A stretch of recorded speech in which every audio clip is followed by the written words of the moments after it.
Good morning to all of you.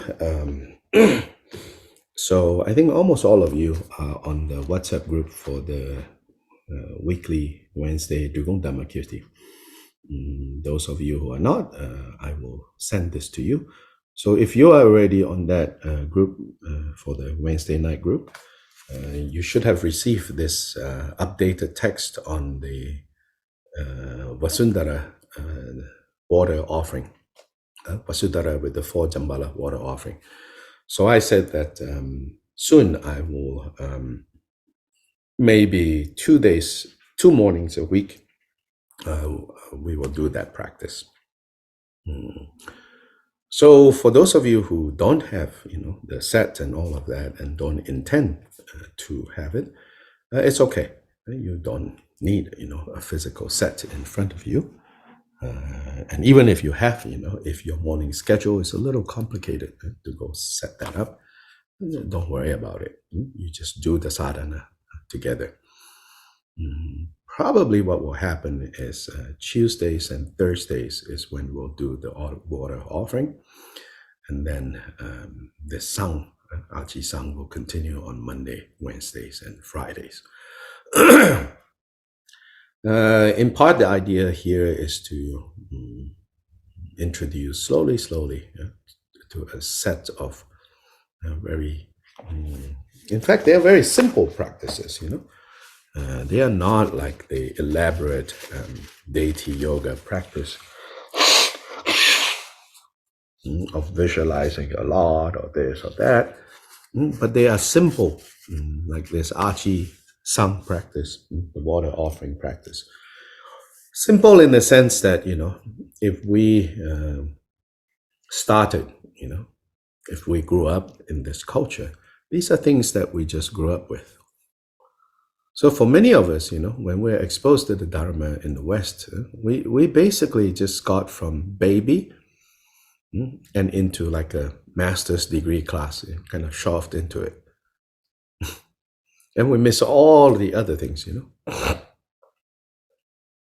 Again, for many of us, I like I said yesterday to in our group meeting, I said, don't look down on yourself, I said, even if you got lost in the bardo, and wandered into barbarian lands and born in the barbarian land,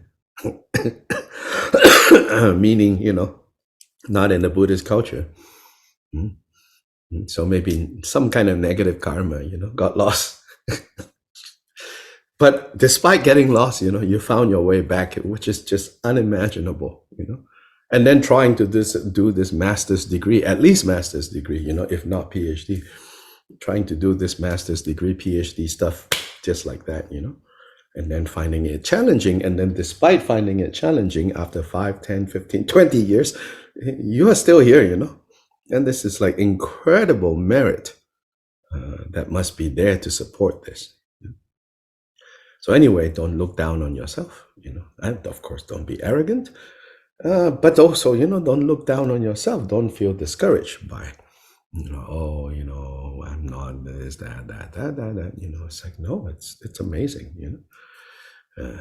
So anyway, there are these some like more fundamental kind of like basic practices, which of course on some level, I think in many parts of Asia, when people do this, maybe there's a lot of like, I want, like, so like usually the water offering is associated with a quick way to get wealth, I want.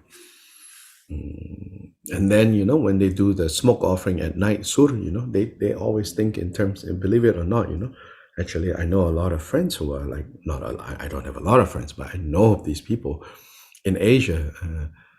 There are some of these people, they do this nightly smoke offering, but you know who they are. They are like businessmen. Like, what? Yeah, it's because they think, the business will go more smooth and no obstacles if they think that, maybe these ghosts, these karmic creditors, are blocking their business deals. Then they do sang also, in the morning, like make me more strong, and I can compete better. in business. We don't want to go in that direction. But at the same time, I don't think we need to throw these things out. As you have seen, like I mostly emphasize that this is really done as a way to build up our own stability and strength. Build up a good relationship, for example, with wealth. So the water offering, wealth, and the other side of wealth, generosity. How to have a healthy relationship with health and generosity. Healthy in what way? Healthy as in frame in terms of the overall picture of actualizing the two bodhicittas. And so we do sura offering as a practice of being mindful, being generous, being helpful to all sentient beings, especially those sentient beings that are most vulnerable in most difficult situations. Now, this kind of ritual offering, of course, there are beings, unseen beings that are being benefited. But also we should try to follow up with the beings that we can see that are vulnerable and how we might be able to help them. Sometimes maybe Buddhist practice, too much visualize.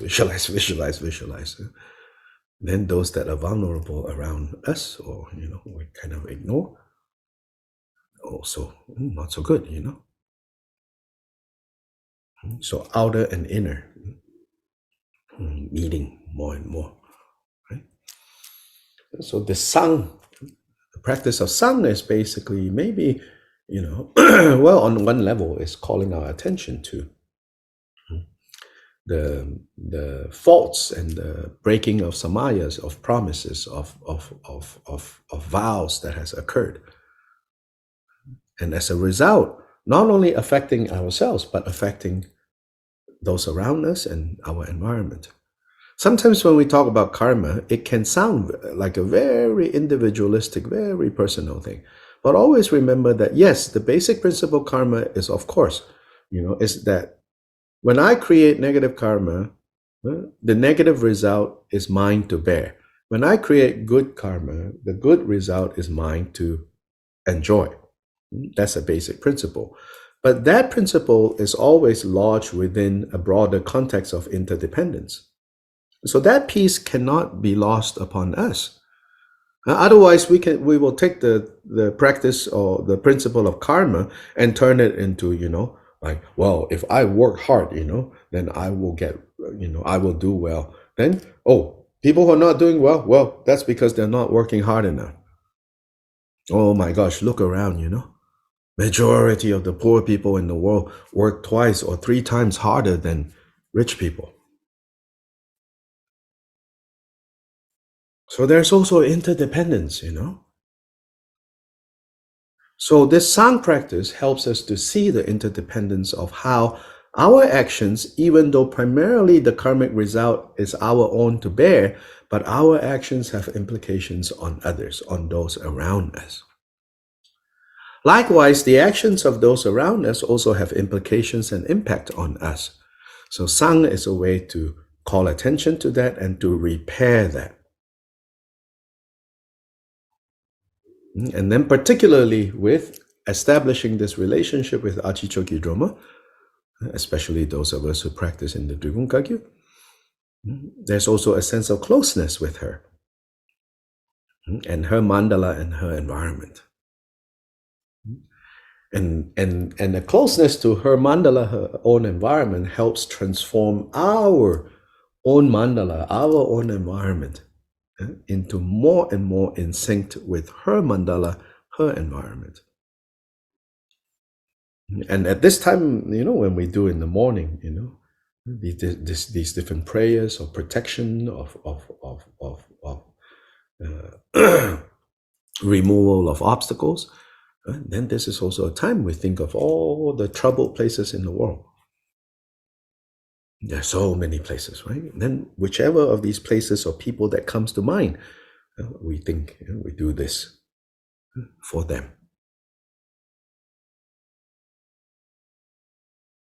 And so these are the, admittedly, in a way, it's a more indirect way of actualizing the two bodhicittas. But sometimes actualizing the two bodhicittas, it's very hard to go directly because we are still beginners. And some of us, when we want to actualize the two bodhicittas, especially the ultimate bodhicitta, which is emptiness, we think, oh, maybe if I read a lot, maybe if I study a lot of philosophy, then I will get there. It's not like that. It's not like that.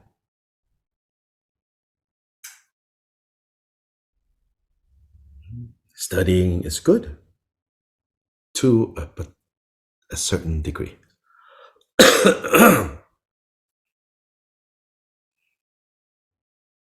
So we need more kind of indirect methods and means.